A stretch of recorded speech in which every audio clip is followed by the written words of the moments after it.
হচ্ছে।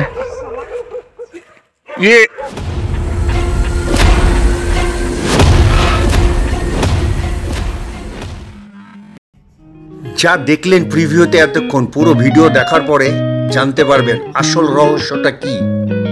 আমরা এবছর হোলির দিন গিয়েছিলাম ডে আউটিংয়ে, প্রথমে দুদিয়া, তারপরে সেই রহস্যময় জায়গা এশিয়ার অন্যতম হন্টেড প্লেস ডাউ হিল।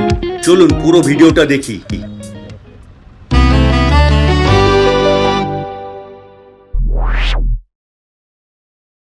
প্রতি বছরের মতো এবছরও আমরা বেরিয়েছিলাম হোলির প্রথম দিন ডে আউটিংয়ে।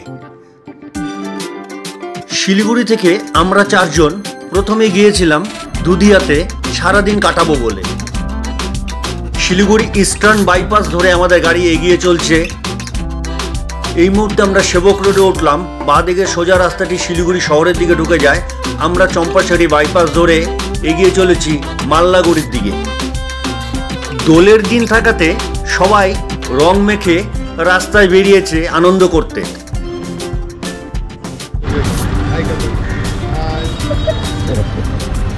তোমরা একটু তাকাও, হাই বলে তো, হাই বলে তো।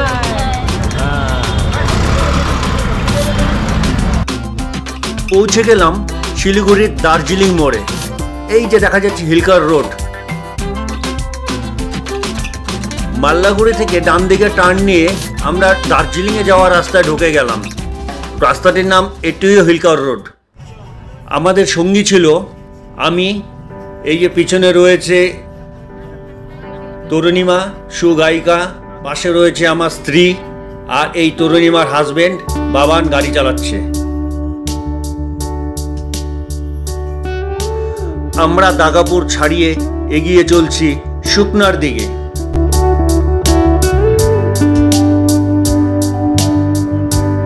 পঞ্চনই নদী পার হচ্ছি। শহরের কোলাহল ইট পাথরের জঙ্গল ছাড়িয়ে আমরা ঢুকে গেছি সবুজের মধ্যে।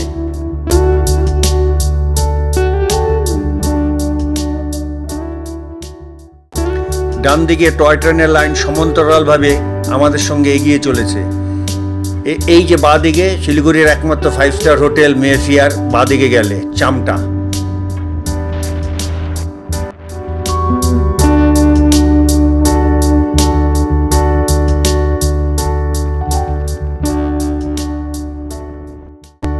এই হচ্ছে শুকনা মোড়।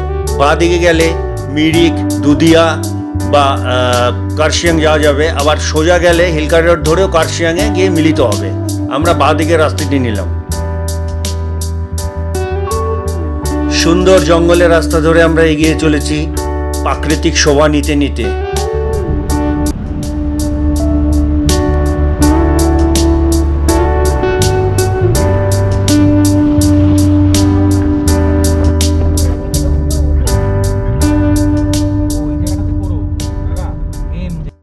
এই যে বাঁদিকের রাস্তাটি দেখা যাচ্ছে, এটি মাটিগাড়া হয়ে কার্শিয়াংয়ের দিকে যায়। আমরা এদিক দিয়েও আসতে পারতাম, কিন্তু আমরা জঙ্গলের রাস্তাটা নিলাম।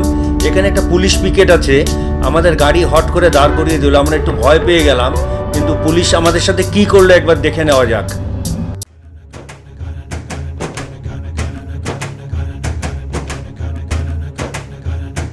বাবান ভীষণ খুশি রং মেখে। খেলবো হোলি, রং দিব না তাই কখনো হয়? আমাদের যে পুলিশ এইভাবে অভ্যর্থনা জানাবে হোলির দিন, আমরা ভাবতেও পারিনি। আজ পুলিশ সাধারণ মানুষ এক হয়ে গেছে। আর ওই দূরে রোহিণী রাস্তাটা দেখা যাচ্ছে, যেটি কার্শিয়াং হয়ে দার্জিলিং যায়।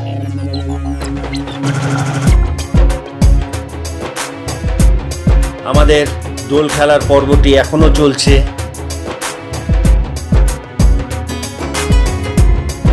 আমিও বাদ গেলাম না, খুব ইচ্ছে করলো আমাকেও কেউ মাখিয়ে দুক।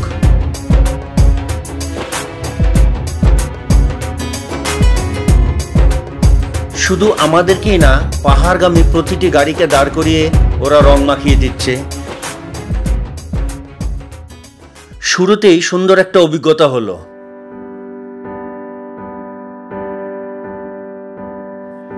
আমরা আবারও মিরিকের রাস্তা ধরে এগিয়ে চলেছি দুদিয়ার দিকে।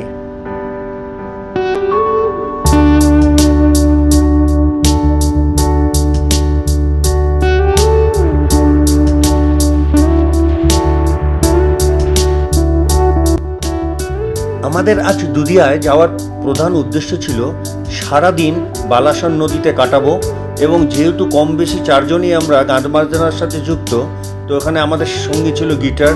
আমরা সারাদিন ওখানে গান বাজনা করব, খাওয়া দাওয়া করবো। দেখতে দেখতে ইতিমধ্যে আমরা দুদিয়ায় চলে এসেছি। তো দুদিয়ায় এসে দেখুন ভ্যালিটি কত সুন্দর দেখতে লাগছে। এটি শিলিগুড়ির উপর দিয়ে গেছে বালাসন নাম নিয়ে।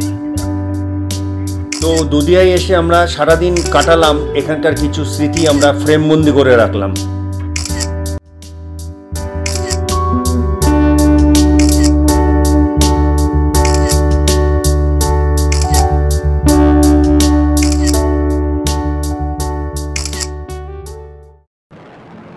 সারাদিন দুদিয়ায় কাটানো হয়ে গেলে সন্ধ্যার সময় আমরা দুদিয়া থেকে ফিরে গাড়ি টার্ন করালাম রোহিণীর রাস্তার দিকে, অর্থাৎ আমরা এখন কার্শিয়াংয়ের দিকে যাচ্ছি রোহিণী হয়ে।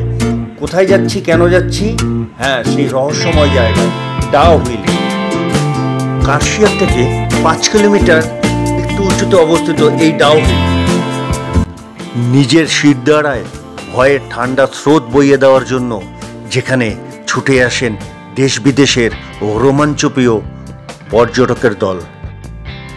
চলুন ডাউহিলে নয় কি দেখলাম সেটা পরে বলছি, কিন্তু এই কার্শিয়াং যাওয়ার রাস্তাটি রাতের বেলায় একবার দেখুন। ওই দূরে জোনাকির মতন জ্বলে উঠছে পাহাড়ের ঘরবাড়ির আলো।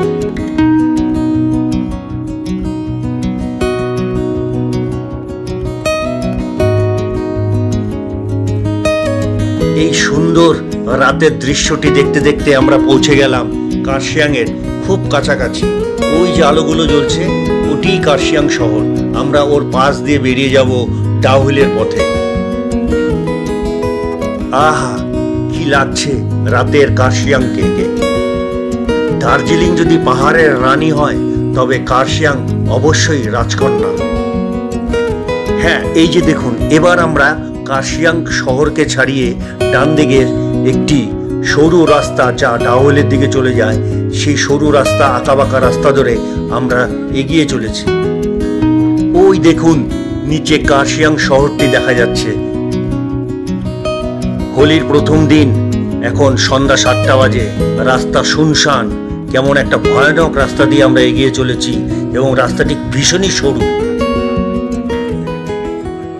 একটা কথা বলি, আপনি যখন কার্শিয়াং হোটেল থেকে বেরিয়ে ডাউহিলের দিকে যাবেন তখন হোটেল ম্যানেজার আপনাকে ফিস করে বলবে, স্যার একা যাবেন না, এদিক ওদিক যাবেন না, জঙ্গলের ভিতরে ঢুকবেন না, এবং সবার শেষে বলবে গড ব্লেস ইউ। আর আপনার মনে একটা শিহরণ জাগবে। ডাউহিল জঙ্গলের ভিতর থেকে এমন সব নানান শব্দ আপনার কানে আসবে যেন একটা অজানা আতঙ্ক আপনাকে গ্রাস করছে। আপনার মনে হবে এত ভয়ানক জায়গা, অথচ এর আগে আপনি কেন এত সুন্দর জায়গায় আসেননি।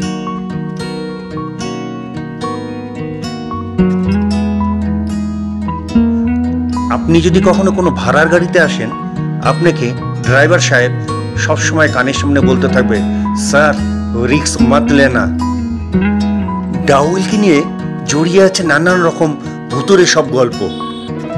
এখানে ড্রাইভাররা আপনাকে বলবে, স্যার আমি তো ভূত বিশ্বাস করি না, তবে লোকমুখে যা শুনেছি আপনি যদি চান আপনাকেও শোনাতে পারি।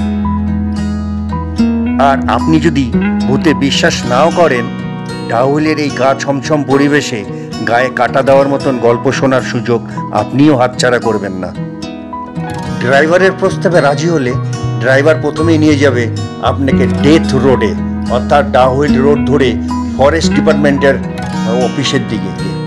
এই রাস্তা দিয়ে যেতে যেতে আপনার মনে হবে কেউ যেন দুটো লাল চোখ নিয়ে আপনার দিকে তাকিয়ে আছে, আর নানান ধরনের শব্দ, যেখানে লোকের মুখে শোনা অনেক কাহিনী আপনাকে ড্রাইভার বলবে।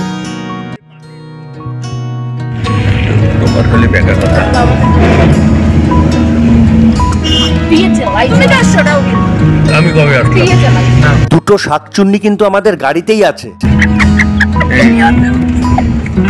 এখন ভূত দেখবো, এখন ভূত দেখবো, চুপ। অবশেষে আমরা ডাউহিল আসলাম। এখন রাত্রি 7:30 বাজে। হোলির প্রথম দিন, মানে দোলের প্রথম দিন। এরকম একটা ভয়ানক জায়গা দেখুন, ঘন অন্ধকার, কোনো লোকজন নেই। এই যে দেখুন আমরা একটু ভূতের দেখার আশায় রইলাম, কিন্তু ভূত কোথাও দেখতে পাচ্ছি না।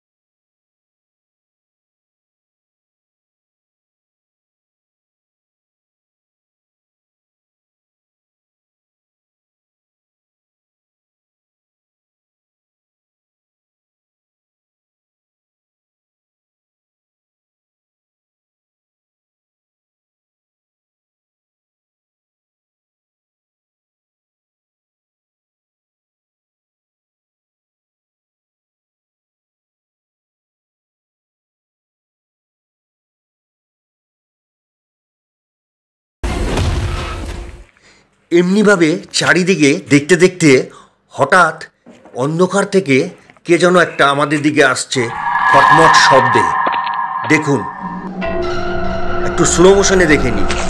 উপরের অংশটা দেখা যাচ্ছে না, নিচের অংশটা দেখা যাচ্ছে, আমাদের দিকটাই আসছে। আমিও ক্যামেরা ঘোরাচ্ছি না, দেখা যাক ইনি কে। একটা শ্বাসরুদ্ধ করা পরিবেশ। একটু রিওয়াইন্ড করে দেখে নিচ্ছি। এনার সাথে একটু কথা বলা যাক। উনি এসে এখানে দাঁড়ালেন। আঙ্কেল আঙ্কেল কোনো সারা শব্দ দিল না, বুঝতে পারছি না উনি কে। যাই হোক, আমরা এখানে আর লেট করলাম না, আমরা এখন ফিরে যাব। প্রায় 45 মিনিট আমরা এখানে কাটালাম, কিন্তু কিছু দেখতে পাইনি। যা দেখলাম তারা হচ্ছে সিকিউরিটি গার্ড। যে হেঁটে আসলেন তিনিও সিকিউরিটি গার্ড। তো এখানে ভূতের কোনো গল্প নেই, টোটালটাই মানুষের মন গড়া। তো এই খুশিতে আমরা একটু সেলফি তুলে নিলাম।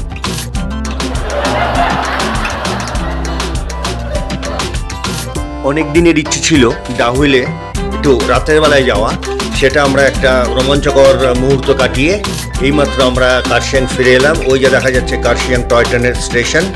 তো এখান থেকে আমরা আবার এখনই শিলিগুড়ি ফিরে যাব। তার আগে একটু খিদেও পেয়েছে, দেখি রাস্তায় কোথাও খাওয়া যায় কিনা। কার্শিয়াংকে আমরা পিছনে ফেলে এই চলে আসলাম রোহিণীতে। এই রোহিণীতে আমরা এখন একটু খাওয়া দাওয়া করে এখান থেকে আমাদের শিলিগুড়ি আর 17-18 কিলোমিটার। তো আজকের ব্লগটি এখানেই শেষ করলাম।